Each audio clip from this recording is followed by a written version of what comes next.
ஆண்டுடைய பரிசுத்த நாமம் மகிமைப்படுவதாக. நீங்கள் சுகமாக இருப்பீர்கள் என்று கர்த்தருக்குள் விசுவாசிக்கிறேன். நல்ல வார்த்தை என்கிறதான இந்த ஒளி தொகுப்பு உங்களுக்கு நிச்சயம் ஆசீர்வாதமாக இருக்கும். ஆசீர்வதிக்கப்படும் போது அதை எங்களுக்கு தெரியப்படுத்துங்கள். திரையில் காண்கிற தொலைபேசியோடு எங்களோடு தொடர்பு கொள்ளுங்கள். உங்களுக்காக ஜெபிக்கவும் நாங்கள் ஆயத்தமாக இருக்கிறோம். இன்றைய நாளிலும் தேவன் நமக்கு தருகிற கர்த்தருடைய வார்த்தை ஆதியாகமத்தின் புஸ்தகம் 49வது அதிகாரம் 28வது வசனத்தை நான் உங்களுக்காக வாசிக்கிறேன். அவர்களுடைய தகப்பன் அவர்களை ஆசீர்வதிக்கையில் அவர்களுக்கு சொன்னது இதுதான்: அவனவனுக்குரிய ஆசீர்வாதம் சொல்லி அவனவனை ஆசீர்வதித்தான். கர்த்தருக்கு ஸ்தோத்திரம் உண்டாவதாக. யாக்கோபை குறித்து இந்த இடத்துல நம்ம பார்க்கிறோம். யாக்கோபு 12 கோத்திரத்தையும் தம்முடைய பிள்ளைகளாகிய 12 பேரையும் அவன் ஆசீர்வதிக்கும் பொழுது 12 பேருக்கும் அவருக்கு என்னென்ன ஆசீர்வாதமோ அதை சொல்லி அவர்களை ஆசீர்வதித்தான் என்று யாக்கோபினுடைய ஆசீர்வாதத்தை இங்கே ஆவியானவர் எழுதி வைத்திருக்கிறதை பார்க்கிறோம். கர்த்தருக்கு ஸ்தோத்திரம் உண்டாவதாக.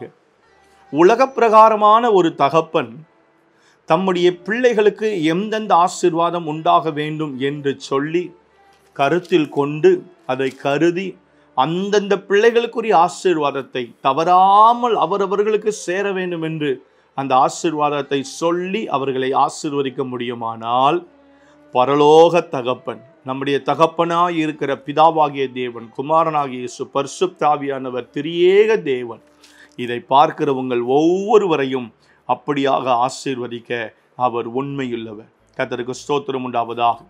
ஒருபோதும் உங்களுடைய ஆசீர்வாதத்தை மற்றொருவருக்கும் மற்றொருவனுடைய ஆசீர்வாதத்தை உங்களுக்கும் மாற்றி பகிர்ந்தளிக்கிற தேவன் அல்ல.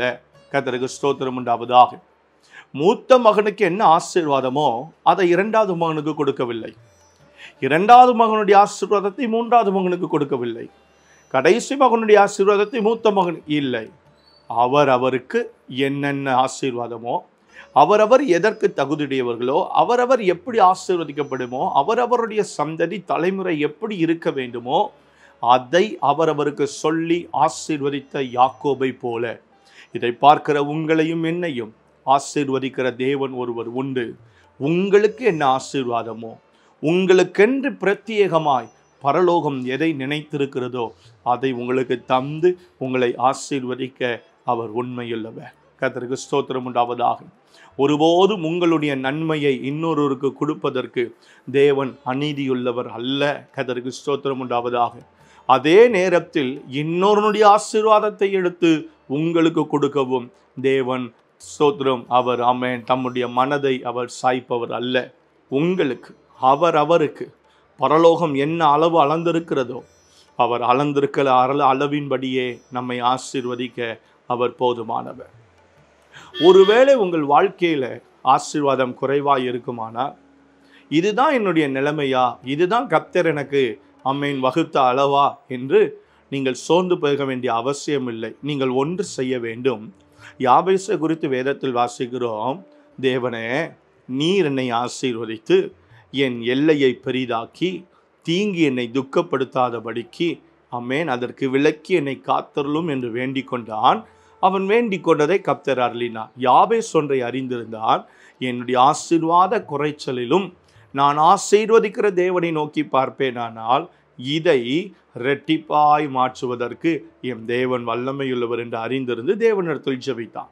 அப்போ நீங்கள் உங்கள் சூழ்நிலையில் ஆண்டவர் சமூகத்தில் போய் என்னை இன்னும் ஆசீர்வதியும், என் எல்லைகளை பெரிதாக்கும், என் சூழ்நிலைகளில் கிருபை செய்யும், கிரியை செய்யும், இன்னும் எனக்கு ஆண்டவரே உம்முடைய ஞானத்தை, கிருபையை, நன்மையை தாரும் என்று தேவனை நோக்கி நீங்கள் பார்ப்பீர்களானால், கர்த்தரை நோக்கி நீங்கள் கேட்பீர்களானால், ஆசீர்வதிக்கிற ஆமென் தேவன் உங்களையும் ஆசீர்வதிக்க அவர் வல்லமையுள்ளவர். கர்த்தருக்கு ஸ்தோத்திரம் உண்டாவதாக.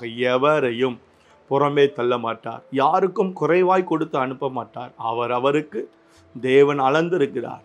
அந்த அளவின்படி அவரவருடைய பங்குகளை, உரிமைகளை, கிருபைகளை, நன்மைகளை அவரவர் பெற்றுக்கொள்ள கர்த்தர் உதவி செய்வார். நல்ல பிதாவே, இந்த வார்த்தை கேட்கிற ஒவ்வொருவருக்கும் ஆசீர்வாதமாய் மாறட்டும்.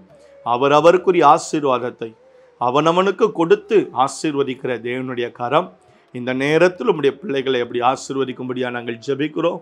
பூரண கிருபை, நன்மை, சமாதானம் தங்கி இருக்கட்டும். நாம மகிமைப்படட்டும். இயேசுவின் அற்புதமான நாமத்தில் பிதாவே, ஆமென், ஆமென். Have a good day. கர்த்தர் உங்களை ஆசீர்வதிப்பாராக. ஆமென், ஆமென்.